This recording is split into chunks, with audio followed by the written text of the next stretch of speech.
Now, not all mashed potato is made equal, and the guys at Mitolo Family Farms, well, they think they've got the perfect spud for mashing. So today we want to show you our version of the perfect mashed potato.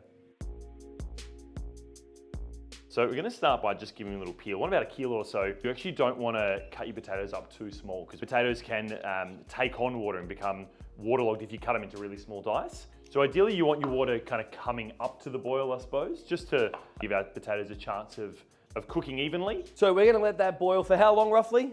10, 12 minutes. We want to get it nice and tender. We want to get to the point where it's cooked through. The other key component we need to get ready as well is our little reduction that we're going to make. So we've got here 500 mils of milk, and this is for a kilo of potatoes.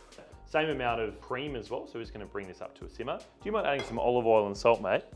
Good pinch of salt here as well. Microplaning some garlic here as well. And then we want to reduce that by probably around about half-ish. It depends on the texture that you're looking for and how rich and decadent you want it to be. 100%. We've now got this on about a medium-ish heat, okay? And then just once in a while, come in with a whisk and agitate it a little bit, just so that it doesn't burn on the bottom. But by the time our potatoes are cooked, it'll be around the mark if it's just ticking away nicely. So what you do not want to do is throw these precious little skins away, the ones that you are so proud of. Look at the length in that skin. That's a quality skin. That's a quality skin, right? What you don't want to do is throw these guys away. There's a lot of nutrition in the skin, a lot of fiber in the skins of all fruits and vegetables. So what we're going to do, we've got some little spices here. We've got some fennel seed, some chili flakes, and some smoked paprika. I think as long as you start off with a little bit of olive oil, just that's going to help them get nice and crispy. And you've chosen some spices here, but hard herbs would be really delicious as well. Thyme, sage, rosemary. Spread them out a little bit.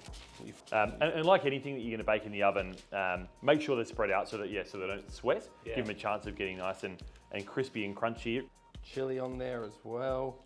I'm going pretty hard on the paprika here as well. I don't know, if you're going to use it, I want to be able to taste it. I agree, but this is important because they're not going to be in the oven for very long as well, right? So in my opinion, I like these ground spices because they're going to add flavor really quickly. Into a nice hot oven, I've got this one at 200 degrees fan forced until they're golden and crisp. All right, let's have a little look at our potatoes here. Perfect, yeah, fork goes in nice and easily. So these are ready to drain off. And our little cream and milk kind of sauce that's going to bring it all together is beautiful and fragrant as well. I think that's a really important part of this as well. Cooking with not just my eyes, but also my nose so I can smell how we're tracking. And in terms of how we're tracking these potatoes, you want to let them really just steam off for a minute or two. You don't want to try and mash cold potatoes, that's never any fun. But you want them to steam off enough that any sort of excess water is going to come off the outside of the potato. So I'll just leave those for another minute. Now, there's a lot of ways you can mash a potato once it's cooked. We're going to use a mully here, but even if you were just doing the traditional mashing technique, you can absolutely still use this recipe. That is so easy, isn't it? It is a very, very quick and easy way of creating a beautiful mash.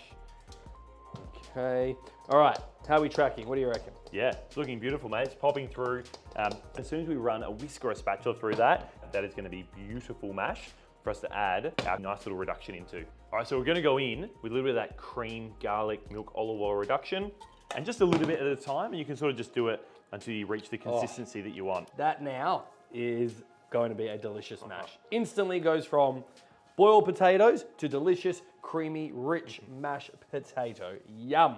I like to err on the side of slightly thinner, because as it cools down ever so slightly, we'll just thicken up a little bit as well. Kind of, you go slightly runnier than what you want it at serving. Yeah, absolutely. I reckon that though. Oh, this is romantic, mate. All right, good teamwork. Get our mash in. Tell you what, mate, that smells delicious. Oh, 100%. The potatoes, the garlic, the olive oil, it's good stuff. No.